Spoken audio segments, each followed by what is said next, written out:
Hello, I'm Gabrielle Cromar, and today I want to talk about something very important to me and to many Americans as well. The purpose of this presentation is to discuss a crucial proposal aimed at enhancing the economic standing and general health of American families. Currently, our government only protects 12 weeks of unpaid maternity leave. This time is allotted under the Family Medical Leave Act, otherwise known as FMLA. This leave is supposed to cover time spent during labor, hospitalization, and recovery, as well as bonding with the baby and breastfeeding and lactation purposes. For many Americans, the system falls short of supporting a healthy and equitable lifestyle. This is simply too short of a period for a family to acclimate to their new life with their new child. On top of that, this time is unpaid, meaning the family is not only recovering from birth, but a financial loss from hospital bills and time away from work. This policy only protects a portion of Americans. Sadly, most Americans do not even qualify for this leave and are left to fend for themselves. According to the Bureau of Labor Statistics, only 24% of employees in the private sector have access to paid family leave, leaving 76% without the same privilege. In terms of being family friendly, we are seriously lagging behind every other country. A UNICEF study on family friendly policies in wealthy countries found that the United States is the only OECD country that does not guarantee some form of paternal leave for every citizen. Nordic countries excel in this area, offering 16 to 45 weeks of paid maternity leave for mothers and up to 11 weeks of paid paternity leave for fathers. Countries with a larger population like us, such as Chile and Canada, provide around 30 weeks of paid maternity leave, but the US fails to do the same. This is appalling for a wealthy country with such a large healthcare system, especially when we hold values like life, liberty, and the pursuit of happiness. Providing basic healthcare for people really goes against those values.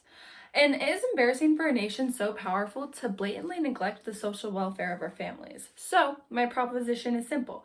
The United States should implement a policy that grants both mothers and fathers equal access to 12 weeks of paid paternal leave, along with an additional 4 weeks of medical leave for mothers recovering postpartum. This policy would be funded through a combination of employer contributions, employee payroll deductions, and taxes. This is how we pay for other healthcare benefits in large companies. Longer and paid maternity leave protects the development and health of newborns as well. Newborns require a lot of time and attention. They require diaper changes, breastfeeding, comforting, and doctor's appointment, medications in some cases, and they are completely dependent on their caregivers for survival. Studies show children born to mothers with paid maternity leave often face fewer health issues. Mothers that don't have to worry about getting back to work to pay the bills can be more attentive, and they have time to learn what their child needs, and fewer things go unnoticed. A study by the Maternal and Child Health Journal found that mothers with paid maternity leave experienced a 47% decrease in infant rehospitalization and infant mortality.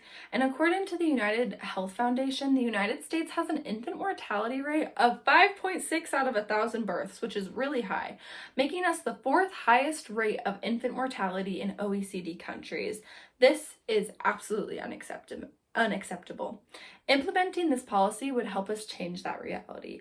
This new policy would not only protect the health of newborns, but also the health of new mothers as well. The postpartum process is a crucial recovery period and can be pretty grueling. This phase involves various bodily changes and challenges such as sleep deprivation, postpartum depression, lactation, higher stress levels, pelvic floor issues, and cognitive challenges. Not only do mothers face a slew of health issues, but they face domestic dangers as well.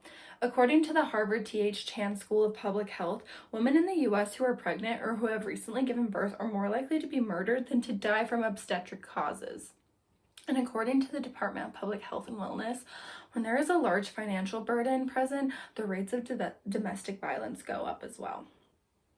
So, this change would help aid that problem.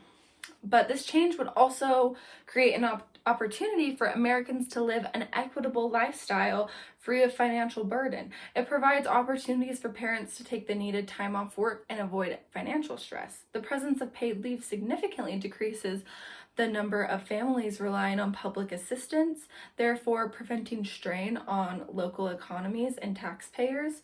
And additionally, women who have had paid maternity leave worked 15 to 20% more hours when they returned to work as opposed to didn't. So they get more bang for their buck. And this makes sense because they are probably more rested and less stressed when they come back than others.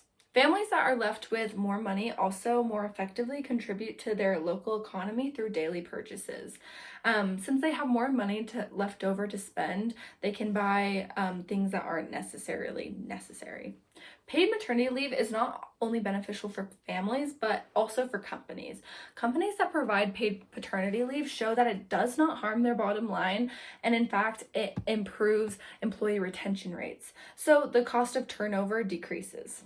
An article from Tulane University highlighted that when Google increased their paid family leave from 12 to 18 weeks, the rates of new parents leaving the company fell by 50%, and that's a large margin. In conclusion, implementing a policy that grants equal access to parental leave for both mothers and fathers, along with additional medical leave for postpartum recovery, is a crucial step in enhancing the economic security and health of American families. This policy not only addresses the shortcomings of the current system, but also brings the United States in line with other developed nations. This is a step towards creating a more equitable society, supporting the health and well-being of families, and fostering economic prosperity for everyone. Thank you.